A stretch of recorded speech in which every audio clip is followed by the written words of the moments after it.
As is Ms. Porter for 5 minutes. Thank you. I want to start by thanking Chief Modlin and Chief Chavez for sharing your stories today. And one of the things I particularly wanted to acknowledge and appreciate about your testimony, Chief Modlin, is you acknowledged that our borders are not monoliths. You have served, both of you, in many different parts and pockets of our border, and the challenges that we face are different.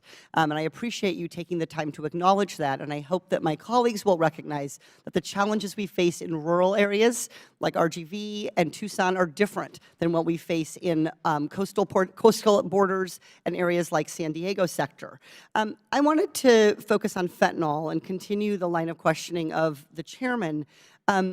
I want to introduce, with permission, Mr. Chair, I'd like to introduce into evidence this chart, which is based on Customs and Border Patrol data. And I know it's hard to see, but I think you can probably see if you look at the screen.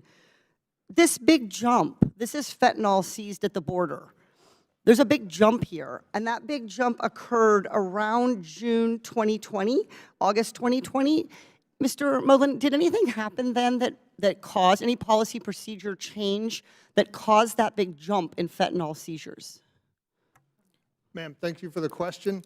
And what I will say is that I very much appreciate the beginning of your statement about the variety of the border. And what I would say is we're always grateful when any members come down and see the border. And what I would certainly emphasize is that if you've seen one Border Patrol sector, you've only seen one Border Patrol sector. And what's going on in Tucson is vastly different than what's going on in RGV. As to that jump, I'm unaware of what that jump is, ma'am.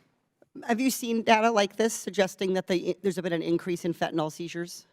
Yes. Ms. Chavez, do you have any, Chief Chavez, do you have any, are you aware of this jump in seizures, and do you have any explanation for why in about June, July, August 2020, we saw this big increase?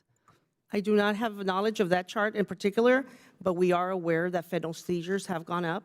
I just don't have specific information related to that chart. Thank you. I'm going to follow up in writing to ask about this, because I think what's interesting about this is, of course, we had a change in president in 2020 and some changes in border policy. And what we can see here is that the facts show we are seizing a lot more fentanyl. And for me, as a mom, that is a sign of success.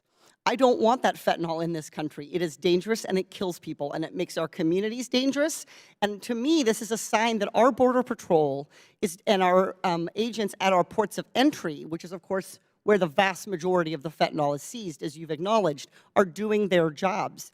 What I find interesting is, despite success here, what we're hearing is an effort to characterize seizures as failures. And that is a change. So what we've seen from my colleagues is tweets that say, you know, over 800 pounds of fentanyl seized. This is Biden's border crisis. That's a tweet from Rep. Stefanik. To me, the fact that you're seizing these drugs is a success.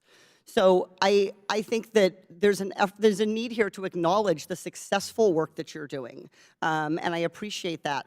I wanted to ask, as Border Patrol agents, distinguished from those who work at ports of entry doing inspection, are we focusing enough energy and resources on detection and staffing at ports of entry? Because I have been to San Ysidro, I have seen the volume of cars, pedestrians that they are trying to process in a day.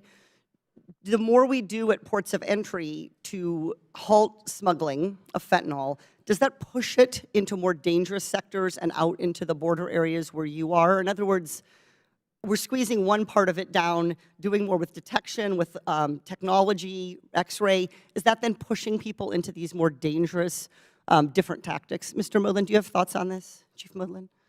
Yes, ma'am. Thanks again. So first, if you don't mind, I'm just going to circle back real quick to the spike in fentanyl, because sometimes answers come to me a little later than they probably should. But I would say that perhaps that is also because of the recognition of fentanyl, getting the canines trained to detect fentanyl. I mean, I would look at certainly when we started to see fentanyl and that, and then, of course, the technology to detect it as well. In terms of the ports, what I will tell you is that I doubt there's anybody working in CBP's Office of Field Operations that would say they don't need more people and technology as well as the Border Patrol, but certainly I would defer that to our headquarters. But what I will say is that your point is exactly right. What happens at the ports affects outside the port. So, criminals are always going to go to the path of least resistance.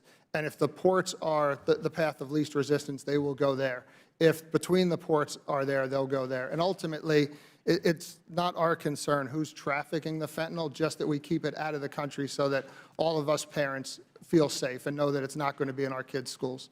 I appreciate that, Chief, and I would just say the big jump here is coming from the ports of entry. The Border Patrol has been relatively consistent in the amount of fentanyl, so we're clearly doing something much more effectively at our ports of entry to seize fentanyl, and I would just urge the chairman in the spirit of bipartisanship to suggest that we bring in some of our ports of entry officers so we can hear about the technologies and the things that they are doing that are resulting in these kinds of successes. Thank you very much, and I yield back. Chair